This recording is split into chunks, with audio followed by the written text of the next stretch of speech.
back last month warned the Europeans that there were attacks planned in France and elsewhere, and then most recently the information that led to the discovery of the bombs that were placed on aircraft. The decades-long coordination and cooperation between Saudi Arabia and the United States and other countries in the West is mostly understated and not understood by many. Can you provide some characterization as to how the cooperation has played out to the benefit of both Saudi Arabia and her partners in the West, especially the United States? Like all intelligence and security organizations, information is a primary tool, method, and end game. And so the acquisition of information makes your work productive and successful.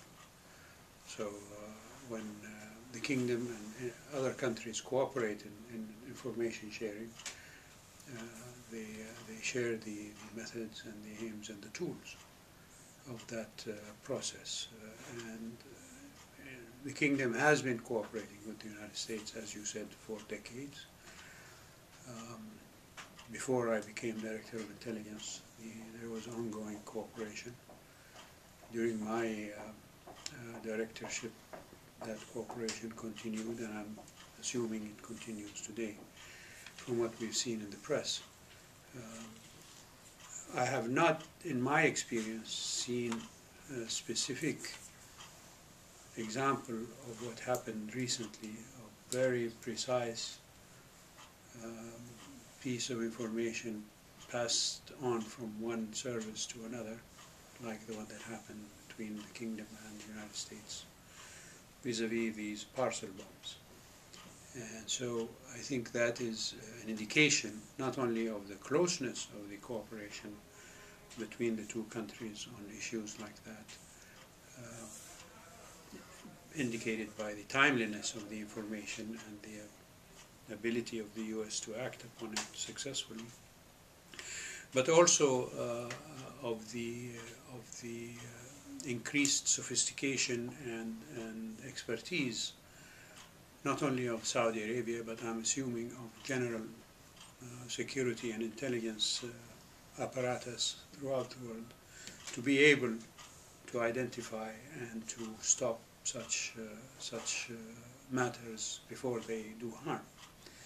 So to me it comes as a culmination to decades of preparation and exchange of information in the past that has come about now in a much higher level of sophistication and expertise. And it makes me very happy that my country has reached those levels of expertise and is able to share the benefits from that heightened skill work that they put in the intelligence and information collection efforts. The sensitivity of much of the information that's shared makes it difficult to address specific cases in many examples. But do you know of any cases where certain information sharing, the result of which produced a benefit that people in the West, especially Americans, might not be aware of, that makes it difficult for them to understand the nature of the relationship in this area? In general, I remember when I started work in the 70s and going on the 80s and 90s until I retired, there were several incidents where, on both sides, the exchange of information helped in either meeting a specific challenge or overcoming a specific difficulty. I can't refer back to the specific details, but I can give you examples of, let's say, what was happening in Lebanon during the Civil War.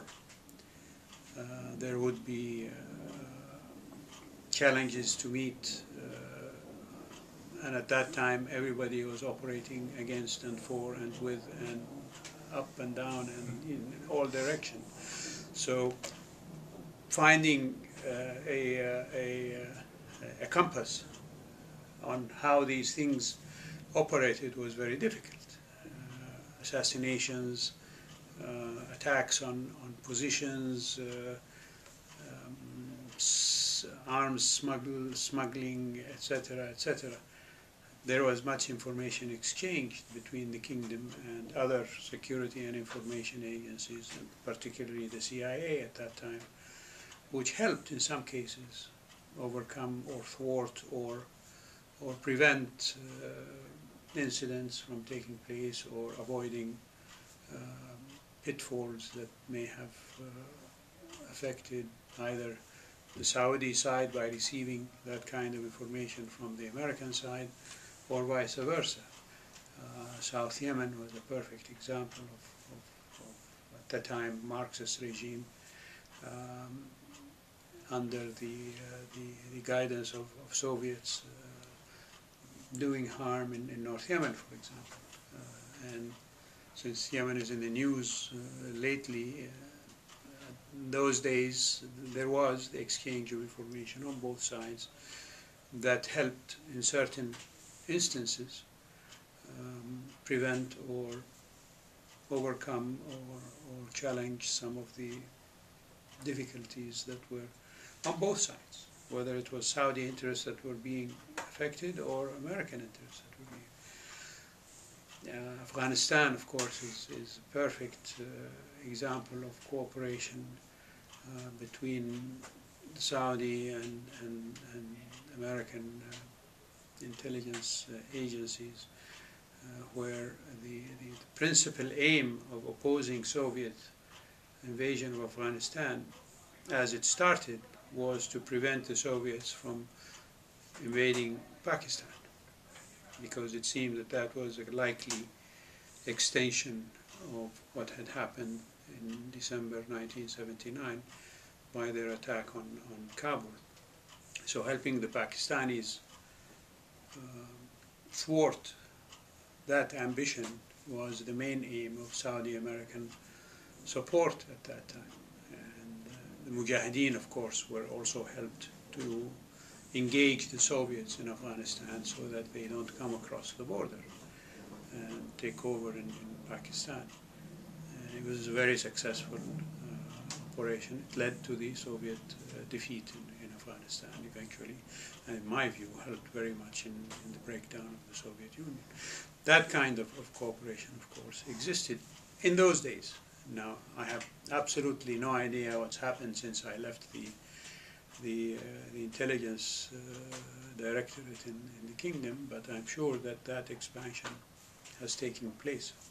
Clearly, given the news of recent days, the cooperation is continuing. No, but it must be frustrating for those who cannot speak of details in the intelligence business, but hear critics, especially in the United States, of the kingdom and some of the things that happen in the relationship, to be unable to rebut some of the criticisms with the concrete facts. How do you size up the critics of the kingdom in terms of the terrorist issue and security issues in light of what you know of the political realities? Well, let me just say, as a comment, that not taking credit is par for the course in the intelligence business. You don't want to take credit. You don't want people to know that you scored successes, because if you do, then you may reveal sources or methods or things like that, and that would be bad for your business. That's one thing. As far as the kingdom is concerned, of course, I think, let's say from the time of September 11th, take that as a measure. If you look at what the kingdom has done since then, whether it is in combating the perpetrators of that deed, Al-Qaeda, or in sharing its experience of that combat against the Al-Qaeda cult, as I call it, there should be no question as to whether Saudi Arabia is or is not on whose side. I read today the New York Times editorial about thanking Saudi Arabia for its efforts, and the Times didn't have to do that, but they did, and I say thanks to them. But they couched it in terms where they put a question mark, or at least a question mark, on previous Saudi cooperation or lack thereof vis-a-vis that issue, and there was never any previous lack of either cooperation or effort to prevent or to combat or to meet the challenge of Al-Qaeda or groups like it.